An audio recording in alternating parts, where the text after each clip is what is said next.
بسم اللہ والصلاۃ والسلام علی رسول اللہ خاتم النبیین ورحمۃ اللہ عالمین۔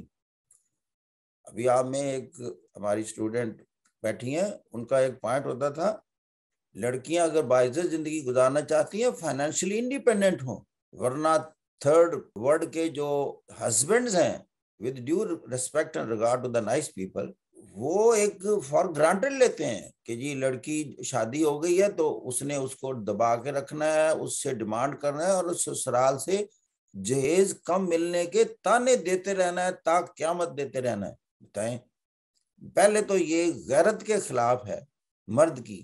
یہ بیچ میں سی ایس ایس کا سبجیکٹ تو نہیں ہے، میں کہتا ہوں ضلالت کی بات ہے کہ بیوی سے یہ شکوے کرنا کہ جہیز کیوں کم آیا ہے آپ کا، یا میرا تھوڑا بزنس ٹھیک نہیں ہے اپنے پیرنٹ سے میرے لیے پیسے لاؤ۔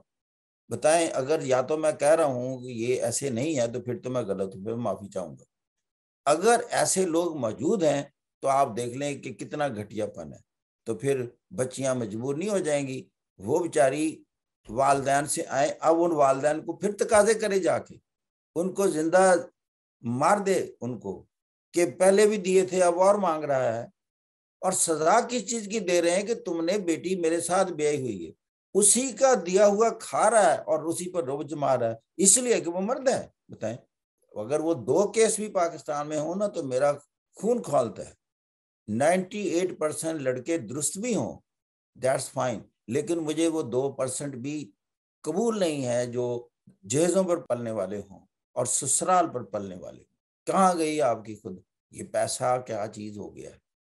وہ بچیاں اپنے گھر سے رخصت ہوئیں، وہ ماں باپ کی کئی تو شکل نہیں دیکھنے دیتے ان کو دوبارہ، اگر پیسے نہیں لاؤ گے تو پھر ایسے کریں گے ایسے کریں گے۔ پہلے تو اس کا اتنا ریگارڈ کرو کہ she has left her home, جہاں وہ پلی ہے، اس کے بہن بھائی ہیں، اس کے والدین ہیں، وہاں سے وہ اٹھ کر آئی آپ کے پاس، اس کو کم از کم کچھ ریگارڈ رسپیکٹ تو اس چیز کا دو۔ اور آپ کو اگر کہا جائے لڑکوں کو کہ شادی کے بعد ہمیشہ تم نے سسرال کے پاس رہنا ہے، آپ دیکھیں آپ کی کیا حالت ہوگی، اور سسرال والے بتائیں گے کب آپ نے والدین سے ملنا ہے اور کب نہیں ملنا۔ میرا مطلب وہ تو ایک زمانے کی ریت ہے کہ اللہ تعالیٰ نے ایک جوڑا بنا دیا، لیکن جوڑا اللہ نے بنایا میوچل ریسپیکٹ پر بنایا، اس کو میوچل ریسپیکٹ پر بنایا۔ یہ میری بات اس وقت سمجھ آتی ہے جب آپ یہ سمجھیں کہ اپنے ماں باپ کا جوڑے کو پیش نظر رکھیں۔ کیا آپ چاہیں گے کہ آپ کا باپ آپ کی ماں کے ساتھ ایسا سلوک کرے، اس کو گھٹیا سمجھے، ہلکا سمجھے، اس کو زد و کوب کرے، اسے کہے سسرال سے پیسے لاؤ؟ اب آپ کو سمجھ آ جائے گی کہ نہیں، میں اپنے باپ کو اجازت نہیں دوں گا۔ تو بیٹا یہ چیز پہلے اگر سوچ لے بندہ اس سٹیج پر، تو یہ میرا اور لوگوں کا فرق ہے۔ میں کہتا ہوں یہ وہی جوڑا ہے جو میرے ماں باپ کی شکل میں میرے سامنے ہے، انہوں نے اسی طرح ماں باپ بننا ہے، اور اس باپ کو ماں کے ساتھ ایسا سلوک، اور ماں بھی باپ کے ساتھ لائل ہو، اس سے محبت کرے، اس کے گھر کا خیال ہو اور اس کی عزت کا سبب بنے اس باپ کی۔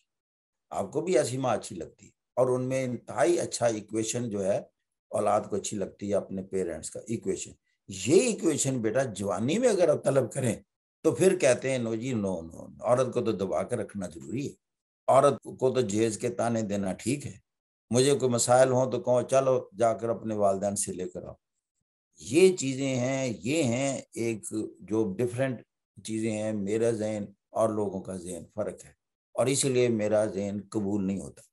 وہ کہتے ہیں آپ اگر مرد ہیں تو مردوں کے حق میں بات کریں، یعنی کچھ لوگ ایسے بھی ہیں۔ تو میں نے کہا میں کیوں نہیں کرتا، میں باپ کے بڑا حق میں ہوں، آپ مجھے باپ پر لیکچر دیں، میں باپ کے لیے اتنا کچھ، کیونکہ میں باپ ہوں، مجھے پتا ہے کہ اولاد کو باپ کی کتنی عزت کرنی چاہیے، اس لیے کہ ہم نے ساری زندگی اولاد کے علاوہ سوچا نہیں۔ ان کو تکلیف ہوتی تھی تو ہماری نیندیں آرام ہو جاتی تھی، ہماری بھوک ختم ہو جاتی تھی۔ معصوم بچے کو کیا پتا کہ باپ تو کل سے کھانا نہیں کھا رہا جب سے میرا ٹیمپریچر ہائی ہو گیا۔ تو یہ سارے باپوں کا ٹیمپریچر جب نا اس سے بھی زیادہ بڑھ گیا ہوتا ہے جو بیٹے کا ہوتا ہے، وہ تو سو بھی نہیں سکتا رات کو دیر جب تک بچہ آرام سے نہ سو جائے۔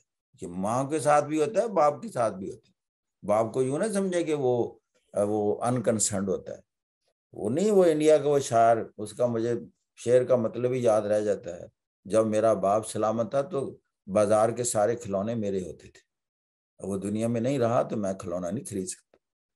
یہ ہوتے ہیں باپ وہ چشمے، وہ چشمے جاری ہوتے ہیں تو پھر اولادیں پڑھتی ہیں، اچھے لباس پہنتی ہیں، اچھے کھانے کھاتی ہیں، اچھے گھر میں رہتی ہیں، وہ چشمہ سلامت ہے باپ۔